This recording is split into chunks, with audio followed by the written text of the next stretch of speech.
Mrs. James, I no longer need you here in the company. Seem you can't handle the work and pressure, it's best you leave with your pregnancy, okay?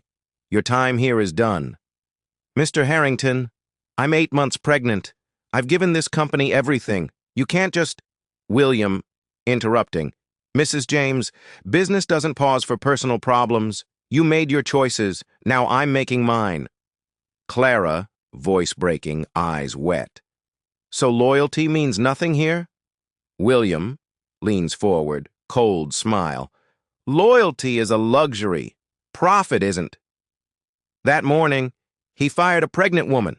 He thought it was just another decision. Weeks later, he'd learn what justice without warning looks like. Chicago, winter morning. Frost painted the glass towers along Michigan Avenue as office workers streamed through revolving doors, clutching coffee cups like survival tools.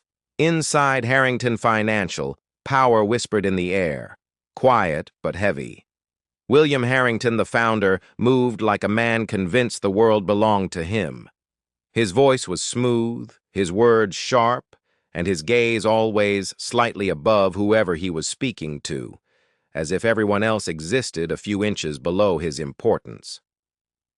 Among his staff was Clara James, a diligent financial analyst. 8 months pregnant, still punctual, still producing flawless reports. But William saw her pregnancy as weakness. During a morning briefing, she fainted briefly, catching herself before hitting the floor. The room went silent. William didn't move. He simply adjusted his tie. Then he said flatly, "If you can't handle the pressure, Clara, maybe this isn't the place for you." By the afternoon, she received a termination letter. "Company restructuring," it read. No empathy, no severance, just a signature in blue ink that ended her stability. That night, snow fell harder. Clara sat in her small apartment, staring at the letter, her hand over her stomach. Her husband had been laid off months earlier.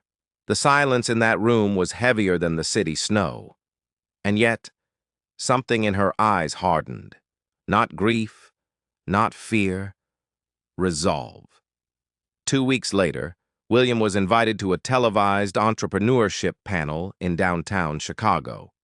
He spoke about integrity in leadership, with the confidence of a man who'd never met his own reflection. Cameras loved him. The board loved him.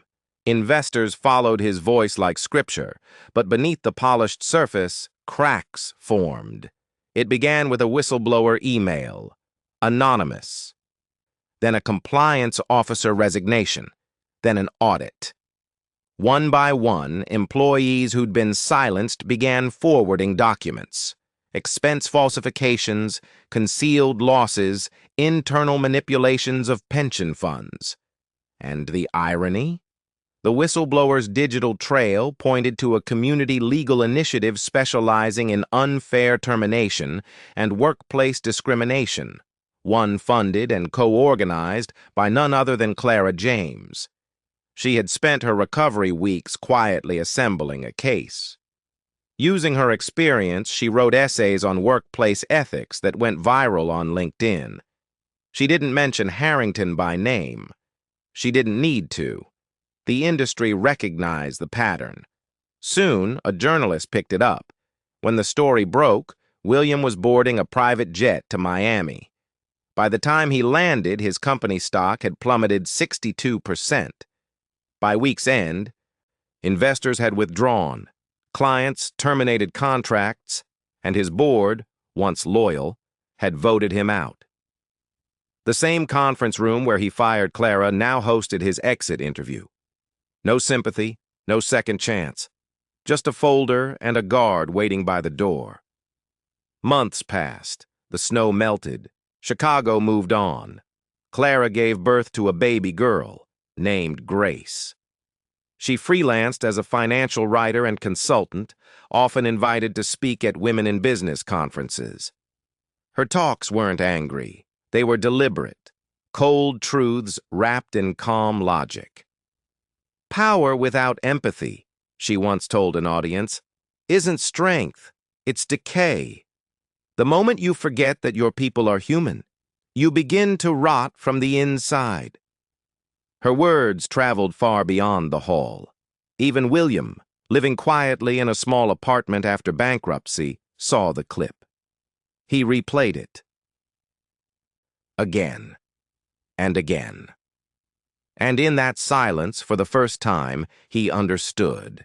His empire didn't fall because of the economy, or the board, or the audit.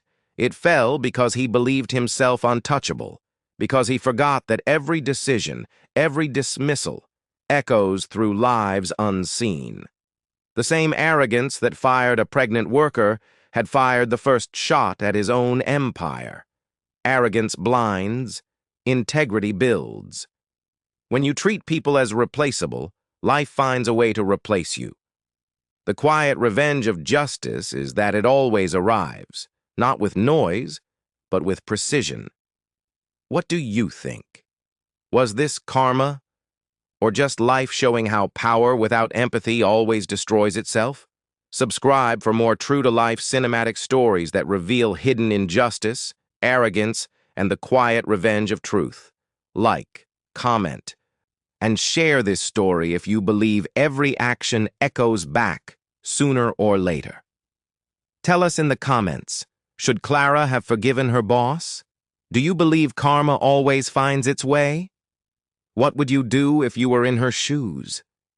Stay tuned for the next episode of Real Stories That Change Hearts.